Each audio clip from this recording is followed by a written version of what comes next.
Hello everyone, welcome back. ബാപ്കോൻ്റെ ഒരു പുതിയൊരു യൂട്യൂബ് വീഡിയോയിലേക്ക് വെൽക്കം.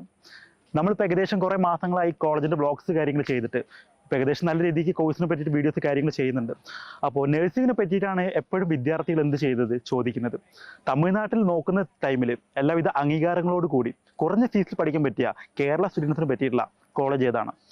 അപ്പോൾ ഞാൻ വിദ്യാർത്ഥികളുടെ എപ്പോഴും പറയുന്നൊരു കാര്യമാണ്, തമിഴ്നാട് നോക്കുമ്പോൾ എല്ലാവിധ അംഗീകാരമുള്ള കോളേജസിന് മാക്സിമം ചൂസ് ചെയ്യാം. നിലവിൽ നമ്മൾ എത്തിയിട്ടുള്ളത് കോയമ്പത്തൂരാണ്. അപ്പോൾ ഇന്നത്തെ ഒരു വീഡിയോയിൽ നമ്മൾ നോക്കാൻ വേണ്ടി പോകുന്നത് യുണൈറ്റഡ് എഡ്യൂക്കേഷൻ ഇൻസ്റ്റിറ്റ്യൂഷൻ്റെ വിശേഷങ്ങളാണ് ഓൾ ഓവർ നമ്മൾ നോക്കാൻ വേണ്ടി പോകുന്നത്. അപ്പോൾ ഞാൻ എപ്പോഴും വിദ്യാർത്ഥികളടുത്ത് പറയുന്ന പോലെ തന്നെ നിങ്ങളൊരു വീഡിയോ സ്റ്റാർട്ടിങ് തൊട്ട് എൻഡിങ് വരെ ഈ ഒരു വീഡിയോ മുഴുവനായിട്ട് കാണാം. അത് കണ്ടാലാണ് ഇപ്പോൾ ഈ പറഞ്ഞ പോലെ കോളേജിനെ പറ്റിയിട്ടുള്ള എല്ലാവിധ കാര്യങ്ങളും നിങ്ങൾക്ക് ഫസ്റ്റ് ഓഫ് ഓൾ മനസ്സിലാക്കാൻ വേണ്ടി സാധിക്കുള്ളൂ. അതുപോലെ തന്നെ നിങ്ങൾക്ക് ഏതെങ്കിലും കോളേജിനെ പറ്റിയിട്ട് നമ്മൾ ഇതുപോലെ വീഡിയോസ് കാര്യങ്ങൾ ചെയ്യണമെന്നുണ്ടെങ്കിൽ കമൻറ്റ് ചെയ്യാം കോളേജിൻ്റെ പേര്. അപ്പോൾ നമ്മൾ ഫ്യൂച്ചറിൽ ആ കോളേജിനെ പറ്റിയിട്ട് വീഡിയോസ് കാര്യങ്ങൾ ചെയ്യുന്നതായിരിക്കും. അപ്പോൾ നമുക്ക് United College of nursing and allied health and science കോളേജിൻ്റെ വിശേഷങ്ങളിലേക്ക് പോയാലോ. जहां पौनी गाए सुरों के रंग यारों के संग मुस्कान लिए बहे बहारों में दिल के धन अथेरा पल्ली की उस छाँव में बरसा जो पानी लाया बहारे हमने जो देखे वो सपने ये यादें ये दिल में रहे सदा में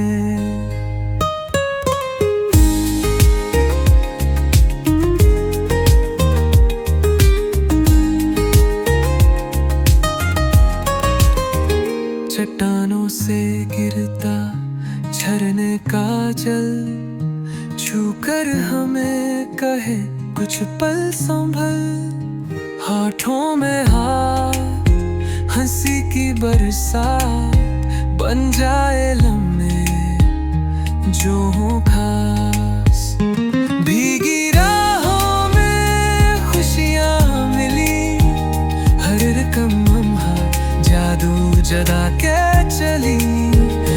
എൻ്റെ പേര് അലൻറ്റീന, എൻ്റെ സ്ഥലം വയനാട്. ഞാൻ United College BSc nursing third year സ്റ്റുഡൻ്റാണ്. ഞാൻ കോളേജിനെ പറ്റി അറിഞ്ഞത് എൻ്റെ കസിൻ ചേച്ചി വഴിയാണ്. ചേച്ചി ഇവിടെ ഫോർത്ത് ഇയർ സ്റ്റുഡൻ്റാണ്. ഞാൻ കോളേജ് കാണാൻ വന്നപ്പോൾ തന്നെ എനിക്ക് കോളേജ് ഇഷ്ടപ്പെട്ടു. നല്ല അറ്റ്മോസ്ഫിയറും ഫെസിലിറ്റീസ് ഒക്കെയാണ്. ലാബിൻ്റെ കാര്യം പറയുകയാണെങ്കിൽ തന്നെ നല്ല ഫെസിലിറ്റീസും നല്ല വൃത്തിയുള്ള ലാബ്സുമാണ്. ഇനി ക്ലിനിക്കൽ പ്രാക്ടീസിനെ പറ്റി പറയുമ്പോൾ നമുക്കിവിടെ ഫസ്റ്റ് ഇയർ തൊട്ട് തന്നെ ക്ലിനിക്കൽ പ്രാക്ടീസ് ഉണ്ട്. മോർണിംഗ് തന്നെ കോളേജ് ബസ് അവൈലബിൾ ആണ്. കൊണ്ടുവരാനും തിരിച്ചു വരാനൊക്കെ കോളേജ് ബസ് ഉണ്ട്. പിന്നെ ഹോസ്പിറ്റലിനെ പറ്റി പറയുമ്പോൾ കോയമ്പത്തൂർ മെഡിക്കൽ കോളേജും മേട്ടുപ്പാളയം ഗവൺമെൻറ് ഹോസ്പിറ്റൽസുമാണ് നമുക്കുള്ളത്. സ്റ്റാഫ്സിനെയും ടീച്ചേഴ്സിനെ പറ്റി പറയുമ്പോൾ നല്ല ഫ്രണ്ട്ലിയും സപ്പോർട്ടീവുമാണ്. നമുക്ക് എന്ത് ഡൗട്ട്സ് ഉണ്ടെങ്കിലും അവർ നല്ല ഫ്രണ്ട്ലി ആയിട്ട് നമുക്ക് ക്ലിയർ ചെയ്ത് തരും. പിന്നെ ഇവിടെ സ്റ്റഡീസ് മാത്രമല്ല, ഇവിടെ എക്സ്ട്രാ കരിക്കുലർ ആക്ടിവിറ്റീസ് ഉണ്ട്, സ്പോർട്സും ആർട്സൊക്കെ ഉണ്ട്. അതിനും ഇവിടുത്തെ ടീച്ചേഴ്സും സ്റ്റാഫ്സൊക്കെ നല്ല സപ്പോർട്ടാണ്. എല്ലാം കൊണ്ടും കോളേജ് നല്ലൊരു ഓപ്ഷനാണ്. എൻ്റെ പേര് തീർത്ത, ഞാൻ വരുന്നത് കൊല്ലത്തു നിന്നാണ്. ഞാൻ നഴ്സിംഗ് പഠിക്കാൻ വേണ്ടി കുറേ കോളേജ് നോക്കിയിട്ടുണ്ടായിരുന്നു. അതിലെനിക്ക് ഏറ്റവും ആപ്പബിളായിട്ട് തോന്നിയത് യുണൈറ്റഡ് കോളേജ് ഓഫ് നഴ്സിംഗ് ആണ്. എനിക്ക് ഫസ്റ്റ്ലി ഇവിടുത്തെ പറയാനുള്ള ഇവിടുത്തെ ആംബിയൻസ് വളരെ അടിപൊളിയാണ്. അതുപോലെ തന്നെ സ്റ്റുഡൻസ് ആയാലും 80% സ്റ്റുഡൻസ് വരുന്നത് മലയാളീസാണ്. തമിഴിനെ കമ്പയർ ചെയ്യുമ്പോൾ തന്നെ എവറി ബാച്ച് ആയാലും കൂടുതലായിട്ടുള്ളത് മലയാളി സ്റ്റുഡൻസ് ആണ്. അതുപോലെ തന്നെ ഇവർ പഠിത്തത്തോടൊപ്പം തന്നെ എക്സ്ട്രാ കരിക്കുലർ ആക്ടിവിറ്റീസിനെ ഒരുപാട് പ്രൊമോട്ട് ചെയ്യുന്ന കോളേജാണിത്. അതുപോലെ നമ്മുടെ കൾച്ചറൽ പ്രോഗ്രാംസ്, സ്പോർട്സ്, ആർട്സ്, അങ്ങനെ എല്ലാ കാര്യങ്ങളും ഇവർ പ്രൊമോട്ട് ചെയ്യുന്നുണ്ട്. പിന്നെ ടീച്ചേഴ്സ് ആയാലും ഭയങ്കര സപ്പോർട്ടീവാണ്. നമ്മളെ ഓവർ പ്രഷർ ചെയ്യുന്ന കൂട്ടത്തൊക്കെ ഇതൊന്നുമില്ല. പിന്നെ സ്റ്റുഡൻസും അതുപോലെ വളരെ ഫ്രണ്ട്ലി ആയിട്ടുള്ള നേച്ചറാണ് കൂടുതൽ സ്റ്റുഡൻസും. ഹോസ്റ്റലിനെ കുറിച്ച് പറയുകയാണെങ്കിൽ ഇവിടെ നമുക്ക് കേരള റൈസും അവൈലബിൾ ആണ്, തമിഴ്നാട് റൈസും അവൈലബിൾ ആണ്. പിന്നെ നമുക്ക് ഫുഡിന് കറിയൊക്കെ ആണെങ്കിലും എല്ലാം വളരെ ഓക്കെ ആണ്. പിന്നെ വാർഡൻ ആയാലും നമുക്ക് ഭയങ്കര സ്ട്രെസ് ഫ്രീ ആണ് ഇവരെല്ലാവരും. BSc നഴ്സിംഗ് ചൂസ് ചെയ്യുകയാണെങ്കിൽ യുണൈറ്റഡ് കോളേജ് ഓഫ് നഴ്സിംഗ് എന്തുകൊണ്ടും നല്ലൊരു ഓപ്ഷനാണ്. I am Dr. P. Sivakumar, Director, United Education Institution, Coimbatore. We are very happy to introduce our institute, and we are growing very fast and one of the leading institute in Coimbatore and also in Tamil Nadu. So our institute started in 2009 with engineering background, and 2018 we have started paramedical courses, and today and 2026 we are planning to move for new courses like GNM and ANM diploma courses in nursing and physiotherapy. Already we are running it in connection with the physiotherapy, we are planning for occupation therapy from 2026 onwards. From 2018, the paramedical institutions are doing extremely well. One institute, if you consider in Coimbatore, this is the best institute you can say it is academically and as well as non-academic point of view, we are doing extremely well. So you know that Coimbatore is one place where you have hospital hub. In South India, in Coimbatore, we have more than 20,000 bedded hospitals available. Almost all the part of the country and the world, people move to Coimbatore for medical purpose. So studying paramedical or medical courses in Coimbatore is extremely good. The reason behind it, the clinical practices available in Coimbatore is extremely good. Particularly United Education Institution, United Paramedical Institutions are providing clinical facilities almost all the government hospitals in Coimbatore. Regarding our parent hospital and as well as the own hospital it is called, we have One Care Medical Center which is 100 bedded hospital, and also we have one more parent hospital, Sengalipan Hospital, for nursing and allied health science students. And apart from that, we have Kongunadu Hospital which is 375 bedded hospital for pharmacy and PharmD students. And then apart from that, we have few more hospitals, specialty hospital for the training purpose. So this is about our parent hospital. നിലവിൽ കോളേജിനെ പറ്റിയിട്ടുള്ള എല്ലാവിധ വിശേഷങ്ങളും നമുക്ക് പറഞ്ഞു തരാൻ വേണ്ടി പോകുന്നത് കോളേജിലെ SR ആയിട്ടുള്ള മാത്യു സാറാണ്. നമസ്കാരം. നമസ്കാരം. സാർ നാട്ടിലോട്ട് ലൊക്കേഷൻ വരുന്നത്? എൻ്റെ നാട് വന്നിട്ട് കോട്ടയമാണ്, കോട്ടയത്തെ എരുമേലി. ഓക്കെ. കോളേജിൽ ഏകദേശം എത്ര വർഷമായി ഇപ്പോൾ യുണൈറ്റഡ് കോളേജിൽ? ഞാനിപ്പോൾ യുണൈറ്റഡിൽ 5ാമത്തെ വർഷമാണ്. ഇത് 5 വർഷം കംപ്ലീറ്റ് ചെയ്തു. ഈ വർഷം 2026 വന്നിട്ട് 6ാമത്തെ വർഷം. നമ്മളിപ്പോൾ ഇന്നത്തെ ഒരു വീഡിയോയിൽ കോളേജിനെ പറ്റിയിട്ടുള്ള എല്ലാവിധ കാര്യങ്ങളും ഡിസ്കസ് ചെയ്യുന്നുണ്ട്. ഓക്കെ. അപ്പോൾ ഞാൻ ഫസ്റ്റ് ഓഫ് ഓൾ ഒരു സംശയം ചോദിച്ചോട്ടെ. നിലവിൽ തമിഴ്നാട് വേറെ നഴ്സിംഗ് കോളേജസ് ഉണ്ട്, അല്ലെങ്കിൽ അലൈഡ് പാരാമെഡിക്കൽ കോഴ്സുള്ള കോളേജസ് ഉണ്ട്. അതെ. അപ്പോൾ എന്തുകൊണ്ടൊരു വിദ്യാർത്ഥി യുണൈറ്റഡ് കോളേജ് ഓഫ് നഴ്സിംഗ് അല്ലെങ്കിൽ ഈ ഒരു കോളേജ് ഈ ഒരു കോഴ്സ് പഠിക്കാനായിട്ട് ചൂസ് ചെയ്യണം? യുണൈറ്റഡിൽ ഇപ്പോൾ കോയമ്പത്തൂർ നോക്കിക്കഴിഞ്ഞ് കഴിഞ്ഞാൽ ഏറ്റവും സേഫസ്റ്റ് ആയിട്ടുള്ള, പെൺകുട്ടികൾക്ക് ഏറ്റവും സേഫസ്റ്റ് ആയിട്ടുള്ള ഒരു ക്യാമ്പസാണ് നമ്മുടെ യുണൈറ്റഡ് കോളേജ്. അതുപോലെ തന്നെ ഇപ്പം പ്രീവിയസ് ഇയേഴ്സ് നോക്കിക്കഴിഞ്ഞാലും നമുക്ക് ഏറ്റവും കൂടുതൽ കേരള സ്റ്റുഡൻസ് പഠിക്കുന്ന കോയമ്പത്തൂരിലെ ഏക സ്ഥാപനം യുണൈറ്റഡ് ആണ്. ഏറ്റവും കൂടുതൽ കേരള സ്റ്റുഡൻസ് പഠിക്കുന്നത്. ഇപ്പോൾ ഒരു സ്റ്റുഡൻറ്റിനെ വന്നിട്ട് ഇവിടെ പേരൻറ്റ് വന്ന് കാണണമെന്നുണ്ടെങ്കിൽ അപ്പോൾ ഡേ ടൈമിൽ മാത്രമേ വന്ന് കാണാൻ പറ്റുള്ളൂ. വേറെ പേരൻസിൻ്റെ പെർമിഷൻ ഇല്ലാതെ ഇവിടെ വേറെ ഒരു ആൾക്കും വന്നിട്ട് സ്റ്റുഡൻസിനെ കാണാൻ പറ്റുന്നില്ല. അപ്പോൾ അങ്ങനെയുള്ള കുറച്ച് റെസ്ട്രിക്ഷൻസ് കാര്യങ്ങളുണ്ട്. അപ്പോൾ പെൺകുട്ടികൾക്ക് കുറച്ചും കൂടെ സേഫ് ആയിരിക്കും ക്യാമ്പസ്. സേഫ് ആയിരിക്കും. അതെ. അതുപോലെ തന്നെ നമ്മുടെ കോളേജ് എക്സാക്ട് ലൊക്കേഷൻ കാര്യങ്ങൾ അവിടെ വരുന്നത്? ലൊക്കേഷൻ എന്ന് പറഞ്ഞാൽ കോയമ്പത്തൂരിൽ നിന്ന് മേട്ടുപ്പാളയം പോകുന്ന വഴിക്ക് പെരിയ നായ്ക്കൻ പാളയം, അതാണ് നമ്മുടെ മെയിൻ ജംഗ്ഷൻ്റെ പേര് പെരിയ നായ്ക്കൻ പാളയം എന്നാണ്. അവിടുന്ന് എക്സാക്ട് 2 കിലോമീറ്റർ ആണ് ഗൂഡല്ലൂർ കൗണ്ടമ്പാളയം, അതാണ് കോളേജ് ഇരിക്കുന്ന ലൊക്കേഷൻ്റെ പേര്. ഓക്കെ. നിലവിലിവിടെ ഏതൊക്കെ തരം പ്രോഗ്രാംസ് ആണ് ടോട്ടല് ഇവിടെ അവൈലബിൾ ആയിട്ടുള്ളത്? നമ്മുടെ യുണൈറ്റഡ് എഡ്യൂക്കേഷൻ ഇൻസ്റ്റിറ്റ്യൂഷൻസിൽ മൊത്തമായിട്ട് 6 കോളേജാണുള്ളത്. United Institute of Technology, United College of Pharmacy, United College of Arts and Science, United College of Medical Sciences, United College of Nursing, United College of Physiotherapy. നിലവിൽ ഇപ്പോൾ ഈ പറഞ്ഞ കുറേ കുട്ടികൾ കേരളത്തിൻ്റെ പല ഭാഗത്തുനിന്ന് കുട്ടികൾ എന്നെ കോൺടാക്ട് ചെയ്യുന്നുണ്ട്. അപ്പോൾ എന്തുകൊണ്ടാണ് പാരൻസും സ്റ്റുഡൻസും കൂടുതലും യുണൈറ്റഡ് കോളേജിനെ പറ്റി ചോദിക്കുന്നത്? യുണൈറ്റഡ് കോളേജ് ഇപ്പം കൂടുതൽ സ്റ്റുഡൻസ് ചോദിക്കുന്നത് എന്താണെന്ന് വെച്ചാൽ ഏറ്റവും കൂടുതൽ മലയാളി കുട്ടികൾ പഠിക്കുന്ന ക്യാമ്പസ്, കോയമ്പത്തൂർ മലയാളി കുട്ടികൾ പഠിക്കുന്ന ക്യാമ്പസ് യുണൈറ്റഡ് കോളേജാണ്. അതുപോലെ തന്നെ നമ്മുടെ ക്ലിനിക്കൽ പ്രാക്ടീസ് എന്ന് പറയുന്നത് കുറച്ച് ഹൈ ആണ്. ഇപ്പോൾ നേഴ്സിംഗ് സ്റ്റുഡൻ്റ് ആണെങ്കിൽ ഫസ്റ്റ് ഇയർ ഇവർക്കൊരു ലാം ലൈറ്റിംഗ് പ്രോഗ്രാം ഉണ്ട്. അതിനുശേഷം നമ്മുടെ ഓൺ ഹോസ്പിറ്റലുണ്ട്, വൺ കെയർ ഹോസ്പിറ്റൽ, അവിടെ ഇവർക്ക് ട്രെയിനിങ് പ്രിലിംസായിട്ട് ട്രെയിനിങ്ങിന് പോകും. അതുപോലെ തന്നെ കോയമ്പത്തൂർ മെഡിക്കൽ കോളേജിൽ നമുക്ക് ടൈപ്പ് ഉണ്ട്. അപ്പം മെഡിക്കൽ കോഴ്സസിലുള്ള അലൈഡ് ഹെൽത്ത് സയൻസ് ആണെങ്കിലും നേഴ്സിംഗ് ആണെങ്കിലും ഫിസിയോതെറാപ്പിയിലാണെങ്കിലും കോയമ്പത്തൂർ മെഡിക്കൽ കോളേജിൽ നമ്മുടെ സ്റ്റുഡൻസ് ട്രെയിനിങ്ങിന് പോകുന്നതുണ്ട്. മേട്ടുപ്പാളയം ഗവൺമെൻറ് ഹോസ്പിറ്റൽ സ്റ്റുഡൻസ് പോകുന്നുണ്ട്. അപ്പം ഈ നമ്മുടെ ക്ലിനിക്കൽ എക്സ്പോഷർ എന്ന് പറയുന്നത് കുറച്ച് ഹൈ ആണ്. ഇപ്പോൾ സ്റ്റുഡൻസ് ആണെങ്കിൽ പാസ് ഔട്ടായ സ്റ്റുഡൻസ് ഒരുപാട് പേര് നമ്മുടെ കോളേജ് റെഫറൻസ് ചെയ്യും. അപ്പോൾ അത്രയ്ക്ക് നല്ല രീതിയിൽ സ്റ്റുഡൻസ് പാസ് ഔട്ടായി പോകുന്നുണ്ട്. അപ്പോൾ പിന്നെ എഡ്യൂക്കേഷൻ വൈസ് നോക്കിക്കഴിഞ്ഞാൽ പാസ് റേറ്റ് ഹൈ ആണ്. നമ്മുടെ ഈ വർഷം ഫിസിയോതെറാപ്പി നോക്കിക്കഴിഞ്ഞാൽ എം ജി ആർ യൂണിവേഴ്സിറ്റിയിലെ best upcoming college award 2025 United College of ഫിസിയോതെറാപ്പിയാണ് വാങ്ങിയത്. അല്ല ഫാർമസി 100% റിസൾട്ട് എല്ലാ വർഷവും കൊടുക്കുന്നുണ്ട്. ഇതൊക്കെയായിരിക്കാം കൂടുതൽ സ്റ്റുഡൻസും യുണൈറ്റഡ് തിരഞ്ഞു വരുന്നത്. പിന്നെ ഫാർമസി സ്റ്റുഡൻസിനെ സംബന്ധിച്ചോളം നമ്മൾ വന്നിട്ട് ഡയറക്റ്റ് ഇവിടുന്ന് റിക്രൂട്ട്മെന്റ് ഉണ്ട്. അബ്രോഡിന് വന്നിട്ട് ഡയറക്റ്റ് റിക്രൂട്ട്മെന്റ് ഉണ്ട്. നേഴ്സിങ് അതുപോലെ തന്നെ നമ്മുടെ കേരളത്തിലും അതുപോലെ തമിഴ്നാട്ടിലും നമ്മൾ സ്റ്റുഡൻസിന് ജോലി വാങ്ങിക്കൊടുക്കുന്നുണ്ട്. ഇപ്പോൾ പുറത്തേക്ക് പോകണമെന്നുണ്ടെങ്കിൽ ഇവർക്ക് ഏത് രാജ്യമാണോ ആ രാജ്യത്തിൻ്റെതായിട്ടുള്ള ക്രൈറ്റീരിയാസ്, ഇപ്പം ഗൾഫ് കൺട്രീസ് ആണ് MOH പോലെ എക്സാമുകൾ എഴുതണം. അപ്പോൾ നമുക്ക് ഇന്ത്യയിൽ തന്നെ സ്റ്റുഡൻസിന് നമ്മൾ ഹൈ സാലറിയിൽ നമ്മുടെ നേഴ്സിംഗ് സ്റ്റുഡൻസും അലൈഡ് ഹെൽത്ത് സയൻസ് സ്റ്റുഡൻസും ഇന്ത്യയിൽ കറൻ്റ് നമ്മുടെ കോളേജ് ത്രൂ തന്നെ കോളേജിലിരുന്ന് തന്നെ പ്ലേസ്ഡ് ആവുന്നുണ്ട്. പിന്നെ അതുപോലെ തന്നെ കേരളത്തിൽ നിന്ന് അഡ്മിഷൻ നോക്കുന്ന ഒരു സ്റ്റുഡൻ്റ് ആണെന്നുണ്ടെങ്കിൽ അവർക്ക് യാത്ര സൗകര്യങ്ങൾ എങ്ങനെയാണ് വരുന്നത്? ഇപ്പോൾ ബസ്സിലാണെങ്കിൽ എങ്ങനെയാണ്, അതുപോലെ തന്നെ ട്രെയിനാണെങ്കിൽ എങ്ങനെയാണ് വരുന്നത്? ട്രെയിനിന് വരുന്ന ഒരു സ്റ്റുഡൻ്റ് ആണെങ്കിൽ നേരെ കോയമ്പത്തൂർ സെൻട്രൽ ജംഗ്ഷനിൽ ഇറങ്ങുക. അവിടുന്ന് 32 ബസ് നമ്പർ, ഇല്ലാന്നുണ്ടെങ്കിൽ മേട്ടുപ്പാളയം ഊട്ടി ഏത് ബസ്സിൽ കയറിയാലും മതി. പെരിയന്നയിക്കമ്പാളയത്ത് ഇറങ്ങാം.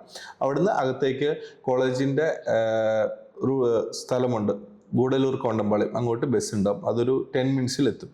ഇതാണ് ട്രെയിനിൽ വരുന്ന സ്റ്റുഡൻറ്റ്. സെയിം തന്നെ ഗാന്ധിപുരം ബസ്സിൽ വരുന്ന സ്റ്റുഡൻസ് ഗാന്ധിപുരം ബസ് സ്റ്റാൻഡിൽ ഇറങ്ങിയിട്ട് സെയിം 32 നമ്പർ ബസ്, ഇല്ലാന്നുണ്ടെങ്കിൽ മേട്ടുപ്പാളയം ഊട്ടി ബസ്സിൽ കയറിയിട്ട് വരാം. ഇപ്പം മണ്ണാർക്കാട് ആ സൈഡിൽ നിന്നുള്ള സ്റ്റുഡൻസിനാണെങ്കിൽ ആനക്കട്ടി വഴി KSRTC തന്നെ വരുന്നുണ്ട്. ഈ പെരിനേക്കമ്പാളയത്തിന് ഡയറക്റ്റ് KSRTC വരുന്നുണ്ട്. എവറി 2 hours KSRTC മണ്ണാർക്കാട് നിന്നുള്ള സ്റ്റുഡൻസിന് വരുന്നുണ്ട്. ഇപ്പോൾ അവർക്ക് അട്ടപ്പാടി ആനക്കട്ടി വഴി പെരിനേക്കമ്പാളയത്തെത്താം. ഓക്കെ, നിലവിൽ ഇപ്പോൾ ഈ പറഞ്ഞ പോലെ ഇവിടെ ഏകദേശം എത്ര കേരള സ്റ്റുഡൻസ് ഉണ്ട്? കേരളത്തിൻ്റെ ഏത് ഭാഗത്തു നിന്നാണ് ഏറ്റവും കൂടുതൽ സ്റ്റുഡൻസ് വരുന്നത്? സ്റ്റുഡൻസ് അത് ഡിപ്പെൻഡ്സ് ആണ്. ഇപ്പോൾ അലൈഡ് ഹെൽത്ത് സയൻസിൽ കൂടുതലും നമുക്ക് സ്റ്റുഡൻസ് ഉള്ളത് തൃശ്ശൂർ, പാലക്കാട് സൈഡിൽ. പാലക്കാട്. അതെ. നേഴ്സിംഗ് നോക്കുമ്പോൾ ഓൾ ഓവർ കേരള എന്ന് വരും. തിരുവനന്തപുരത്തുനിന്നുണ്ട്, കൊല്ലത്തുനിന്നുണ്ട്, എല്ലാ ജില്ലയിൽ നിന്നും നേഴ്സിംഗ് സ്റ്റുഡൻസിനുണ്ട്. ഫാർമസി മലപ്പുറം, കോഴിക്കോട് സ്റ്റുഡൻസ് ആണ് കൂടുതലുള്ളത്. അപ്പോൾ ഓരോ കോഴ്സിനും ഡിഫറെൻറ്റ് ഏരിയയിൽ നിന്നാണ് സ്റ്റുഡൻസ് കൂടുതൽ. ഓക്കെ. പിന്നെ നഴ്സിംഗ് അല്ലെങ്കിൽ അലൈഡ് പാരാമെഡിക്കൽ കോഴ്സ് നോക്കുന്ന ടൈമിൽ ഇവിടെ അഡ്മിഷൻ എടുക്കാനായിട്ടുള്ള ക്രൈറ്റീരിയ എന്താണ്? ഇപ്പം നേഴ്സിങ്ങിനും എല്ലാത്തിനും ഏകദേശം plus two physics, chemistry, biology അത് നിർബന്ധമാണ്, എല്ലാവർക്കും നിർബന്ധമാണ്. ഫാർമസിക്ക് മാത്രം ഫിസിക്സ്, കെമിസ്ട്രി അതുപോലെ തന്നെ ബയോളജി വേണമെന്നില്ല. കമ്പ്യൂട്ടർ സയൻസ് ആണെങ്കിലും കുഴപ്പമില്ല. ബാക്കി എല്ലാത്തിനും plus two physics, chemistry, biology വേണം. നേഴ്സിങ്ങിന് ബോയ്സിനാണ് അഡ്മിഷൻ വേണ്ടതെങ്കിൽ ഇവിടെ ഒരു എൻട്രൻസ് എക്സാം ഉണ്ടാവും. എൻട്രൻസ് എക്സാം പാസ്സായതിനു ശേഷം ഒരു ഇൻ്റർവ്യൂ ഉണ്ടാവും. ഇൻ്റർവ്യൂ പാസ്സായെങ്കിൽ മാത്രമേ അഡ്മിഷൻ കിട്ടുകയുള്ളൂ. അതുപോലെ നേഴ്സിംഗ് സ്റ്റുഡൻസിനും ഒരു പ്രിൻസിപ്പലിൻ്റെ സെക്ഷൻ ഉണ്ട്, ഒരു ഇൻ്റർവ്യൂ സെക്ഷൻ ഉണ്ട്. അതിനുശേഷം മാത്രമേ അഡ്മിഷൻ കൺഫേം ചെയ്യുള്ളൂ. ഓൺലൈൻ അഡ്മിഷൻ ബുക്ക് ചെയ്യാം, പക്ഷെ വിത്തിൻ 1 week or 2 week കോളേജിൽ വന്ന് പ്രിൻസിപ്പലിനെ കണ്ട് അഡ്മിഷൻ നമ്മൾ കൺഫേം ചെയ്യണം. അതെ. പിന്നെ നിലവിൽ ഇപ്പോൾ ഈ പറഞ്ഞ പോലെ ബോയ്സിനും ഗേൾസിനുള്ള ഹോസ്റ്റൽ ഫെസിലിറ്റീസ് എങ്ങനെ? കോളേജിന് ഇൻസൈഡ് ആണോ അത് പുറത്താണോ ഹോസ്റ്റൽ ഫെസിലിറ്റീസ് കാര്യങ്ങൾ വരുന്നത്? ക്യാമ്പസിൻ്റെ അകത്ത് തന്നെയാണ് ഹോസ്റ്റൽ ഫെസിലിറ്റീസ് വരുന്നത്. പെൺകുട്ടികൾക്കാണെങ്കിലും 2 ഹോസ്റ്റലുണ്ട്.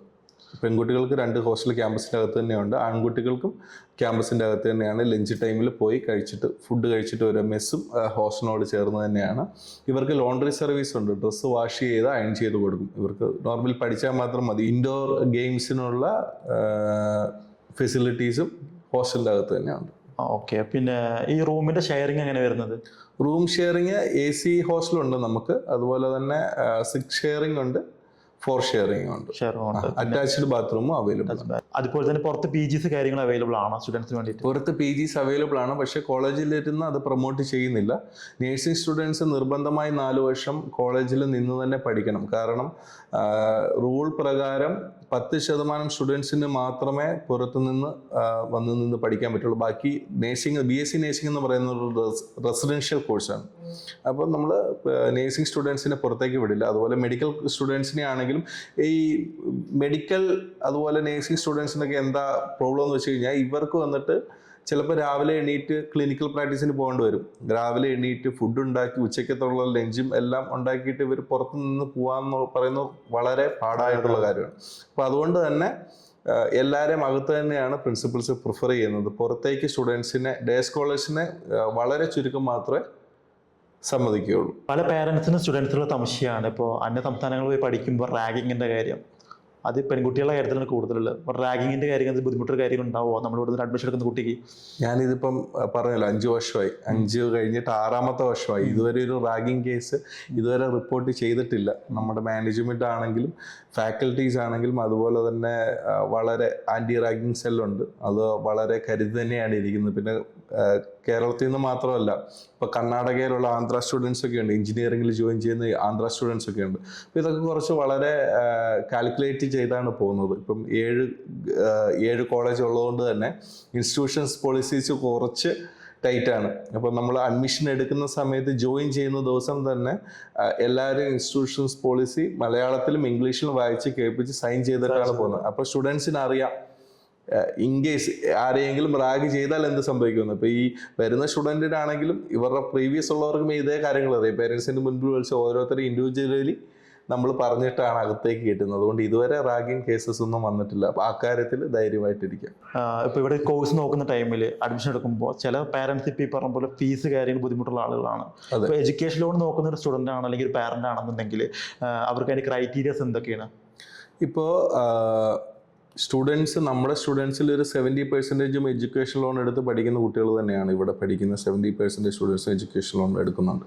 ഇപ്പോൾ ഇവരുടെ മെയിൻ ക്രൈറ്റീരിയ എന്ന് പറഞ്ഞു കഴിഞ്ഞാൽ ഇവർക്കൊരു 70% മാർക്ക് ഉണ്ടെങ്കിൽ എഡ്യൂക്കേഷൻ ലോൺ എല്ലാ ബാങ്കിൽ നിന്നും പ്രൊവൈഡ് ചെയ്ത് കിട്ടും. അപ്പം നമ്മുടെ സൈഡിൽ നിന്ന് എന്ത് സപ്പോർട്ട് വേണമെന്നുള്ളത് ബോണഫൈഡ് സർട്ടിഫിക്കറ്റ് വേണം. അതുപോലെ കോളേജിൻ്റെ അഫിലിയേഷൻ ലെറ്റർ കൊടുക്കണം. അതുപോലെ ഇപ്പം നേഴ്സിംഗ് ആണ് INC-യുടെ ലെറ്റർ കൊടുക്കണം. നേഴ്സിംഗ് ആണെങ്കിൽ മാത്രം 3 ലെറ്റർ വേണം. ഒന്ന് യൂണിവേഴ്സിറ്റിയുടെ വേണം, അതുപോലെ തമിഴ്നാട് മിഡ്വൈസ് കൗൺസിലിൻ്റെ വേണം, അതുപോലെ തന്നെ INC-യുടെ പേപ്പർ വേണം, പിന്നെ ബോണഫൈഡ് സർട്ടിഫിക്കറ്റ്, ഫീസ് സ്ട്രക്ചർ എല്ലാം കൂടെ ഇൻക്ലൂഡ് ചെയ്ത് കൊടുക്കണം. അപ്പോൾ സ്റ്റുഡൻസ് ഒരു 75% ഫീസ് ക്ലിയർ ചെയ്യുകയും സർട്ടിഫിക്കറ്റ്സ് സബ്മിറ്റ് ചെയ്യുകയും കൂടെ ചെയ്യുകയാണെങ്കിൽ നമുക്ക് ലോണിൻ്റെ പേപ്പറുകൾ ഇവിടുന്ന് തന്നെ പ്രൊവൈഡ് ചെയ്യാം. അതല്ലാതെ ഇപ്പോൾ ഒരു ഗവൺമെൻറ് എംപ്ലോയോ അല്ലെങ്കിൽ സ്ഥിര വരുമാനം മന്ത്ലി ഇൻകം കിട്ടുന്ന ഒരു പേരൻറ്റിന് നമ്മുടെ സ്റ്റുഡൻറ്റിന് ഇവിടെ ചേർക്കണം. ബട്ട് അവർക്ക് വന്നിട്ട് പെട്ടെന്നൊരു എമൗണ്ട് എടുക്കാൻ പറ്റില്ല, പക്ഷേ ലോണിലേക്കും പോകണ്ട. അങ്ങനെ ഉണ്ടെങ്കിൽ ഇവിടുന്ന് തന്നെ കോളേജിൽ നിന്ന് തന്നെ ഒരു ലോൺ പ്രൊവൈഡ് ചെയ്യുന്നുണ്ട്. ഇവർക്ക് EMI സ്കീമിൽ ലോൺ അടയ്ക്കാം. ഇപ്പോൾ ഫീസ് അടയ്ക്കാം. ഇപ്പോൾ ഫസ്റ്റ് ഇയർ 1 ലക്ഷം രൂപ ഫീസ്, ഒരു അപ്രോക്സിമേറ്റ് 1 ലക്ഷം രൂപ ഫീസ് ആണെങ്കിൽ അത് ഡിവൈഡഡ് ബൈ 10, അപ്പോൾ 10,000 രൂപ വെച്ച് മന്ത്ലി 10 മാസം കൊണ്ട് ക്ലിയർ ചെയ്യണം. ഈ വൺസ് നമ്മൾ ലോൺ എടുത്തു കഴിഞ്ഞാൽ എവരി ഇയർ ഈ ഒരു തേർഡ് പാർട്ടി കമ്പനിയാണ്, അവർ എവരി ഇയർ ഫീസ് ക്ലിയർ ചെയ്തുകൊണ്ടിരിക്കും. നമ്മൾ EMI ആയിട്ട് എമൗണ്ട് അടച്ചാൽ മതി. ഇതിന് പലിശയൊന്നും വരില്ല. എന്താണോ പലിശ, ചെറിയൊരു പലിശ വരുന്നുണ്ട്, അത് കോളേജ് ബെയർ ചെയ്യും. കാരണം കോളേജിന് ഒരുമിച്ച് എമൗണ്ട് വരികയാണ്, അപ്പോൾ കോളേജ് ബെയർ ചെയ്യും. അപ്പോൾ അങ്ങനെ ഒരു ലോൺ ഫെസിലിറ്റി കൂടെ ഉണ്ട്. അത് എലിജിബിലിറ്റി എന്ന് പറയുന്നത് നോർമലി സിബിലിൽ വലിയ പ്രോബ്ലം ഇല്ലാത്ത എല്ലാവർക്കും ലോൺ കിട്ടുന്നതാണ്. അപ്പോൾ അത് മന്ത്ലി സാലറി ഉള്ളവർക്ക് വളരെ ഹെൽപ്ഫുൾ ആയിരിക്കും. ഇപ്പോൾ ഹോസ്റ്റൽ ഫീസ് ആണെങ്കിലും അതിൽ ഇൻക്ലൂഡ് ചെയ്ത് അടയ്ക്കാം. ഇപ്പോൾ ഹോസ്റ്റൽ ഫീസ് ആണെങ്കിലും നമ്മൾ ഹാഫ് ആയിട്ടാണ് കെട്ടേണ്ടത്. ഇതിൽ ഇൻക്ലൂഡ് ചെയ്ത് കിട്ടുമ്പോൾ വലിയൊരു എമൗണ്ട് കിട്ടിപ്പോയില്ല. നമ്മുടെ നോർമൽ വരുന്ന സാലറിയിൽ നിന്ന് ചെറിയൊരു എമൗണ്ട് കട്ടായി പോകത്തുള്ളൂ. അപ്പോൾ നമുക്കൊരു വലിയൊരു ബേഡൻ ഇതിലേക്ക് വരില്ല. ഇപ്പോൾ 2 ലക്ഷം 3 ലക്ഷം എന്നൊക്കെ പറയുമ്പോൾ നമ്മൾ പെട്ടെന്ന് അറേഞ്ച് ചെയ്യാന്ന് പറയുന്നത് കുറച്ച് ബുദ്ധിമുട്ടാണ്. ഈ ഒരു സ്കീം ഉള്ളതുകൊണ്ട് തന്നെ നമുക്ക് ഈസി ആയിട്ട് അത് അടച്ചു പോകും. അതൊക്കെയുള്ള ഓപ്ഷൻസ് കാര്യങ്ങൾ. അതെ. അപ്പോൾ ഞാൻ എല്ലാ വീഡിയോയിലും പറയുന്നൊരു കാര്യമാണ് പ്ലേസ്മെൻറ്റ് കാര്യം. എല്ലാ വീഡിയോയിലും നോർമലി പറയുന്ന കാര്യമാണ്. അപ്പോൾ എല്ലാ സ്റ്റുഡൻസും പാരൻസും ചോദിക്കുന്ന ഒരു കാര്യമാണ്, ഈ ഒരു കോളേജിൽ ഈ ഒരു കോഴ്സ് എടുത്ത് പഠിച്ചു കഴിഞ്ഞാൽ ജോലിയുടെ കാര്യം 100% ഉറപ്പാണോ? പ്ലേസ്മെന്റ് അസിസ്റ്റൻസ് ആണ് നൽകുന്നത്. എന്താണ് അതിനെ പറ്റിയിട്ടുള്ള ഡീറ്റെയിൽസ്? പ്ലേസ്മെന്റിന്റെ കാര്യം ഞാൻ ആദ്യം തന്നെ പറഞ്ഞു. നമ്മുടെ കോളേജിൽ ഇപ്പോൾ സ്റ്റുഡൻസ് എൻക്വയറീസ് കൂടാൻ കാരണം തന്നെ പ്ലേസ്മെന്റ് ആണ്. ഇപ്പോൾ ഓരോന്നിനും തനിയെ പറയാം. എഞ്ചിനീയറിംഗിനാണെങ്കിൽ ഫസ്റ്റിലെ തൊട്ടേ ഉണ്ട്. നമ്മൾ 2015 ഇൻസ്റ്റിറ്റ്യൂഷൻ സ്റ്റാർട്ട് ചെയ്തത്. നമുക്ക് അപ്പോൾ തൊട്ട് നമ്മുടെ മൈക്രോസോഫ്റ്റ് വരെ സ്റ്റുഡൻസ് പ്ലേസ്ഡ് ആയിട്ടുണ്ട്. അപ്പം ഈ പ്ലേസ്മെന്റ് നടത്തുമ്പോൾ ഇവിടെ നമ്മുടെ ചുറ്റുവട്ടത്ത് കോളേജിൽ നടക്കുമ്പോൾ നമ്മുടെ കോളേജിലാണ് പ്ലേസ്മെന്റ് ഡ്രൈവ് നടക്കുന്നത് എഞ്ചിനീയറിംഗിനെ സംബന്ധിച്ചോളം. അതുപോലെ തന്നെ അടുത്ത കോഴ്സസ് ഇപ്പം നമ്മൾ BSc നേഴ്സിംഗ് എടുത്തു കഴിഞ്ഞു കഴിഞ്ഞാൽ നമുക്ക് ഇന്ത്യയിൽ മാത്രമേ നമുക്ക് പ്ലേസ്മെന്റ് കൊടുക്കാൻ പറ്റുള്ളൂ. വേറെ ഏത് രാജ്യത്ത് പോകണമെങ്കിലും അവരുടേതായിട്ടുള്ള ക്രൈറ്റീരിയാസ് ഉണ്ട്. അപ്പോൾ നമ്മളുടെ ഓൺ ഹോസ്പിറ്റലിൽ തന്നെ ഈ സ്റ്റുഡൻസിനെ എടുക്കും. അപ്പോൾ അവിടെ നിന്നാണെങ്കിലും അടുത്ത ബാക്കിയുള്ള ഹോസ്പിറ്റലിലേക്ക് സ്റ്റുഡൻസ് മാക്സിമം ആരും പഠിച്ചിറങ്ങിയിട്ട് ജോലി ഇല്ലാതെ നിൽക്കില്ല. അപ്പോൾ ഇവിടെ തന്നെ കോയമ്പത്തൂർ വേണ്ടവർക്ക് എല്ലാവരും കോയമ്പത്തൂർ തന്നെ ജോലി നമ്മുടെ കോളേജിൽ നിന്ന് തന്നെ കൊടുക്കും. മെഡിക്കൽ സയൻസിനാണെങ്കിൽ മെഡിക്കൽ സയൻസിന് ഓരോ സ്റ്റുഡൻസും ഇന്റേൺഷിപ്പ് പോകുന്നിടത്ത് തന്നെ മാക്സിമം പ്ലേസ്ഡ് ആവും. ഇന്റേൺഷിപ്പിന് പോകുന്ന സ്റ്റുഡൻസിന് അവരുടെ കഴിവനുസരിച്ച് അവരെങ്ങനെ പെർഫോം ചെയ്യുന്നു അത് ബേസിസ് ഇവർക്ക് സ്റ്റൈഫൻഡും കിട്ടാറുണ്ട്. അപ്പോൾ ഇന്റേൺഷിപ്പ് ചെയ്യുന്ന ഹോസ്പിറ്റലുകൾ കൂടുതൽ സ്റ്റുഡൻസും അവിടെ തന്നെ പ്ലേസ്ഡ് ആവും. പിന്നെ എന്താണ് അവർക്ക് അവരുടെ പെർഫോമൻസ് അനുസരിച്ച് അവർ അടുത്ത ലെവലിലേക്ക് പോകുള്ളൂ. എല്ലാവർക്കും ഈ ഒരു പുറത്തേക്ക് പോവാ, നമ്മുടെ കോളേജിലുള്ള സ്റ്റുഡൻസ് 90% സ്റ്റുഡൻസിൻ്റെയും ആഗ്രഹം പുറത്തേക്ക് അബ്രോഡ് പോകാന്നുള്ളതാണ്. അപ്പോൾ അവർ ബേസിക്കലി ഒരു 1 year 2 year കൂടുതൽ ഇന്ത്യയിൽ നിൽക്കാറില്ല. ആ ഇന്റേൺഷിപ്പ് അല്ലെങ്കിൽ ഇന്റേൺഷിപ്പ് കഴിയുന്നൊരു ടൈം അവിടെ തന്നെ കണ്ടിന്യൂ ചെയ്ത് സ്റ്റുഡൻസ് അത് കഴിഞ്ഞിട്ട് അടുത്ത ലെവലിലേക്ക് പോവുകയാണ്. അപ്പോൾ അത് മെഡിക്കൽ സയൻസിൻ്റെ കാര്യത്തിൽ. ഫിസിയോതെറാപ്പി ആണെങ്കിൽ നമ്മുടെ ഫസ്റ്റ് ബാച്ച് ഇപ്പോഴാണ്, ഇപ്പോൾ ഇന്റേൺഷിപ്പ് നടന്നുകൊണ്ടിരിക്കുന്നത്, ലാസ്റ്റ് എക്സാം വരുന്നേ ഉള്ളൂ. നമ്മുടെ ഈ സെയിം സിസ്റ്റത്തിൽ തന്നെ പോവുള്ളൂ. ഫാർമസി വന്നിട്ട് സെയിം, നമുക്ക് ജൂനിയർ ഫാർമസിസ്റ്റ് എന്ന് പറയുന്ന ഒരു ഓപ്ഷൻ ഉണ്ട്. അത് നമ്മൾ വെളിയിലേക്ക് പോകുമ്പോൾ ജൂനിയർ ഫാർമസിസ്റ്റ് ആയിട്ട് അവർക്ക് അവിടെ വർക്ക് ചെയ്യാം. പക്ഷേ രജിസ്റ്റേർഡ് ഫാർമസിസ്റ്റിന്റെ സാലറി കിട്ടത്തുമില്ല. ഓക്കെ. ഇപ്പം ഒരു രജിസ്റ്റേർഡ് ഫാർമസിസ്റ്റ്, ബിഫാം കഴിഞ്ഞൊരു രജിസ്റ്റേർഡ് ഫാർമസിസ്റ്റിന് 1,20,000 അല്ലെങ്കിൽ 1,30,000 സാലറി കിട്ടുമെങ്കിൽ ഇപ്പം ഇവർ ജൂനിയർ ഫാർമസിസ്റ്റ് ആയിട്ട് അവിടുത്തെ ഇപ്പം MOH DHA എക്സാം എഴുതണമെങ്കിൽ 2 വർഷം എക്സ്പീരിയൻസ് വേണം. ഈ 2 വർഷം അവർ അവിടെ തന്നെ നിന്ന് ട്രെയിനിങ് ഫാർമസിസ്റ്റ് ആയിട്ട് ചെയ്ത് ഇവരടുത്ത് ജൂനിയർ ഫാർമസിസ്റ്റിലേക്ക് മാറും. പക്ഷെ ഒരു 50,000, 40,000, 50,000 രൂപ സാലറി കിട്ടും. അതിന് ഇവിടുന്ന് ഡയറക്റ്റ് റിക്രൂട്ട്മെന്റ് ചെയ്ത് കൊടുക്കുന്നുണ്ട്. അങ്ങനെ ഒരു ഓപ്ഷൻ ഉള്ളതുകൊണ്ട് മാത്രമാണ്. ബാക്കിയുള്ള സ്റ്റുഡൻസ് കൂടുതലും ഫാർമസി സ്റ്റുഡൻസ് ഒരു 50% മേലെ ഹോസ്പിറ്റലിൽ നോക്കാറില്ല. കൂടുതലും പേര് വന്നിട്ട് നമ്മൾ ഇൻഡസ്ട്രിയാണ് നോക്കുന്നത്. ഇപ്പോൾ കൂടുതലും നോർത്ത് സൈഡിലേക്ക് സ്റ്റുഡൻസ് പോകും. നോർത്ത് സൈഡിലേക്കാണ് ഇൻഡസ്ട്രീസ് കൂടുതലും, ഫാർമ ഇൻഡസ്ട്രീസ് കൂടുതലുള്ള നോർത്ത് സൈഡിലേക്കാണ്. 4th year തൊട്ടേ നമ്മൾ തേർഡ് ഇയർ തൊട്ടേ നമ്മൾ ട്രെയിനിങ് ഇവർക്ക് പ്രൊവൈഡ് ചെയ്യുന്നുണ്ട്. പിന്നെ MPharmന് പോകുന്ന സ്റ്റുഡൻസ്, മാസ്റ്റേഴ്സ് പോകുന്ന സ്റ്റുഡൻസ് ഉണ്ട്. കുറച്ച് പേര് വന്ന് ഹോസ്പിറ്റൽ സൈഡിലേക്ക് പോകും. ഇതാണ് ഫാർമസിയുടെ ഒരു ഇത് വരുന്നത്, പ്ലേസ്മെന്റ്. ഓക്കെ. പിന്നെ മെഡിക്കൽ കോഴ്സ് നോക്കുന്ന സ്റ്റുഡൻസ് ആണെങ്കിൽ അവർക്ക് ഇന്റേൺഷിപ്പ് ട്രെയിനിങ് കാര്യങ്ങളും അതെങ്ങനെയാണ്? ഫസ്റ്റ് ഇയറിലാണ് പോസ്റ്റിങ്ങിന്റെ കറക്റ്റ് ആയിട്ടുള്ള ഒരു കാര്യങ്ങൾ എങ്ങനെയാണ് വരുന്നത്? നഴ്സിംഗും അല്ലെങ്കിൽ paramedical course? Medical science, allied health science course എന്ന് പറയുന്നത് തന്നെ പേര് മാറുവാണ്. ഹെൽത്ത് സയൻസസ് എന്ന് പറയുന്ന ഒരു കാറ്റഗറിയിലേക്ക് വരുവാണ്. ഓക്കെ.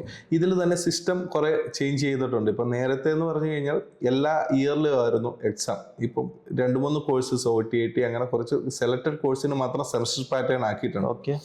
ഈ സെമസ്റ്റർ പാറ്റേൺ വരുമ്പോൾ എങ്ങനെയാണ് ഇവരുടെ ക്ലിനിക്കൽ പ്രാക്ടീസ് എന്നുള്ളത് നമുക്ക് കറക്റ്റ് അറിയില്ല. കാരണം യൂണിവേഴ്സിറ്റിയിൽ നിന്ന് വരണം. ഇപ്പം കറന്റ് പോകുന്ന എങ്ങനെയാണെന്ന് വെച്ച് കഴിഞ്ഞാൽ ഇവർക്ക് ഇയർലി ആണ് എക്സാം ആയതുകൊണ്ട് തന്നെ ഫസ്റ്റ് ഒരു 5 മാസം ഇവർക്കൊരു ട്രെയിനിങ് കൊടുക്കും. ട്രെയിനിങ് എന്താണ്, ബേസിക്സ് കൊടുക്കും. ബേസിക്സ് കൊടുത്തു കഴിഞ്ഞാൽ അതിനുശേഷം ബാക്കിയുള്ള സമയത്ത് ഇവർ ഹോസ്പിറ്റലായിരിക്കും. ഈ നമ്മൾ പറഞ്ഞില്ല, ഈ ഹെൽത്ത് സയൻസ് കോഴ്സസ് എന്തിനു വേണ്ടി സ്റ്റാർട്ട് ചെയ്തതെന്ന് വെച്ച് കഴിഞ്ഞാൽ കൂടുതലും ട്രെയിനിങ്ങിന് വേണ്ടിയിട്ടാണ്. ഇപ്പോൾ ഒരു 3 വർഷം ഡ്യൂറേഷൻ എടുത്ത 1.5 വർഷം ഒരു ഹോസ്പിറ്റലായിരിക്കും. അപ്പോൾ ഹോസ്പിറ്റൽ ട്രെയിനിങ്ങിലൂടെ മാത്രമാണ് ഇവർ പുറത്തേക്ക് വരുന്നത്. പ്ലസ് ഇതിന് ശേഷം 1 വർഷം ഫുൾ ആൻഡ് ഫുൾ ഇന്റേൺഷിപ്പ് ആണെങ്കിൽ സ്പ്ലിറ്റ് ചെയ്തായിരിക്കും. 6 മാസം ഒരു ഹോസ്പിറ്റൽ, 6 മാസം വേറെ ഹോസ്പിറ്റൽ. ഒരിടത്ത് തന്നെ കണ്ടിന്യൂസ് 12 മാസവും കൊടുക്കില്ല. കാരണം അത് അവർക്ക് കുറച്ചും കൂടെ ഡെവലപ്മെന്റിന് വേണ്ടിയിട്ടാണ് 2 ഇടത്ത് സ്പ്ലിറ്റ് ചെയ്ത് കൊടുക്കുന്നത്. കേരളത്തിൽ നിന്ന് ഇവിടെ കോഴ്സ് നോക്കുന്ന ഒരു വിദ്യാർത്ഥി +2 അല്ലെങ്കിൽ ഏകദേശം ഇത്രയും കൊല്ലം കേരളത്തിലാണ് പഠിച്ചത്. അപ്പോൾ ഇവർ പെട്ടെന്ന് അതർ സ്റ്റേറ്റ് നോക്കുന്നത് കൊണ്ട് തന്നെ ഇവിടെ അഡ്മിഷൻ എടുത്ത് പഠിക്കുന്ന ടൈമിൽ ഇവർക്ക് ലാംഗ്വേജ് കാര്യങ്ങൾ ബുദ്ധിമുട്ടാവുമോ നിലവിൽ അങ്ങനെ സ്റ്റുഡൻസിന് ബുദ്ധിമുട്ട് വരാറില്ല. കാരണം എന്താണെന്ന് വെച്ച് കഴിഞ്ഞാൽ മീഡിയം ഓഫ് ലാംഗ്വേജ് ഇവിടെ എന്താണെന്നുള്ളത് ഇംഗ്ലീഷ് തന്നെയാണ് ഇവർക്ക് പോകുന്നത്. പിന്നെ സ്റ്റുഡൻസ് വന്നിട്ട് എന്നും മലയാളത്തിൽ മാത്രം നിന്നാൽ പോരല്ലോ, അടുത്ത ലെവലിലേക്ക് പോകണം. ഇപ്പം ഇവരാണെങ്കിലും ഇത് കഴിഞ്ഞിട്ട് പുറത്തേക്ക് പോകാനാണ് നോക്കുന്നത്. അത് എന്തായാലും അവർക്ക് ഇംഗ്ലീഷ് എന്ന് പറയുന്ന മാൻഡേറ്ററി ആണ്. ഇപ്പോൾ ഇവിടെ സെക്കൻഡ് ഇയർ ഒക്കെ ആകുമ്പോൾ തന്നെ സ്റ്റുഡൻസ് വന്നിട്ട് അത്യാവശ്യം നല്ല രീതിയിൽ തന്നെ ലാംഗ്വേജ് റെഡി ആവാറുണ്ട്. ഓക്കെ. പിന്നെ സാറിപ്പ് പറഞ്ഞു ഹോസ്റ്റലിലെ കാര്യം കമ്പൾസറി ആണെന്നുള്ളത്. അപ്പോൾ കുട്ടികൾക്ക് പുറത്ത് പോകുന്ന കാര്യങ്ങൾക്ക് വളരെയധികം ബുദ്ധിമുട്ടായിരിക്കില്ല? അപ്പോൾ പുറത്ത് പോകാൻ എന്ന് പറഞ്ഞു കഴിഞ്ഞാൽ ഇവർക്ക് നോർമലി ഔട്ടിംഗ് ടൈം ഉണ്ട്, അത് സൺഡേസിൽ മാത്രമേ ഉള്ളൂ. പക്ഷെ കുട്ടികൾക്ക് എന്ത് ഫെസിലിറ്റീസ് ഉണ്ടെങ്കിലും എന്തൊക്കെ സാധനങ്ങൾ വേണം എല്ലാ ഫെസിലിറ്റീസും അകത്ത് തന്നെ ഉണ്ട്. ഇവിടെ സ്റ്റോർ റൂമിൽ കുട്ടികൾക്ക് വേണ്ട എല്ലാ സാധനങ്ങളും അവൈലബിൾ ആണ്. പിന്നെ ഇവിടെ ക്യാൻറ്റീൻ ഉണ്ട്. വെജിറ്റേറിയൻ മാത്രമേ ഉണ്ടാവുള്ളൂ. നോൺ വെജ് ഒക്കെ വേണമെന്നുണ്ടെങ്കിൽ ഇവർക്ക് പുറത്തുനിന്നാണെങ്കിലും ഓർഡർ ചെയ്ത് കഴിക്കാം. ഫുഡ് ഓർഡർ ചെയ്ത് കഴിക്കുന്നതിലൊന്നും പ്രശ്നമില്ല. ഓക്കെ.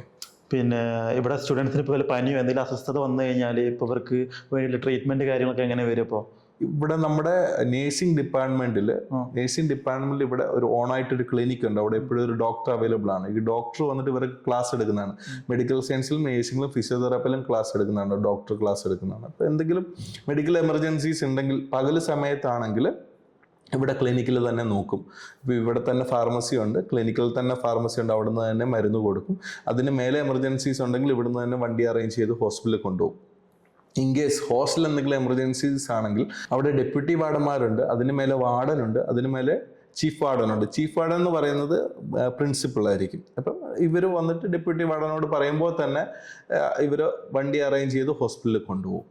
നിലവിൽ കോളേജിനെ പറ്റിയിട്ടുള്ള എല്ലാവിധ വിശേഷങ്ങളും പറഞ്ഞ മാത്യു സാറിന് വളരെയധികം നന്ദി. ഇനി നമ്മൾ കോഴ്സിനെ പറ്റിയിട്ടും കോളേജിനെ പറ്റിയിട്ടും എല്ലാവിധ വിശേഷങ്ങളും കാര്യങ്ങളും ഇനി വീഡിയോസ് വീണ്ടും ചെയ്യുന്നതായിരിക്കും. ഇനി നിങ്ങൾ കോളേജ് സംബന്ധമായ സംശയങ്ങളോ ഏത് എക്സാംസിനെ പറ്റിയിട്ടോ ഏതെങ്കിലും കോളേജിനെ പറ്റിയിട്ടോ ഈ കോളേജിൻ്റെ ഫീസ് സ്ട്രക്ചറോ എന്തെങ്കിലും അറിയാൻ താല്പര്യമുണ്ടെങ്കിൽ താഴെ കൊടുത്തതിന് നമ്പർ എന്ത് ചെയ്യാം, കോൺടാക്ട് ചെയ്യാം. അല്ലാന്നുണ്ടെങ്കിൽ താഴെ കൊടുത്തതിന് കമൻറ്റ് ബോക്സിൽ എന്ത് ചെയ്യാം, കമൻറ്റ് ചെയ്യാം.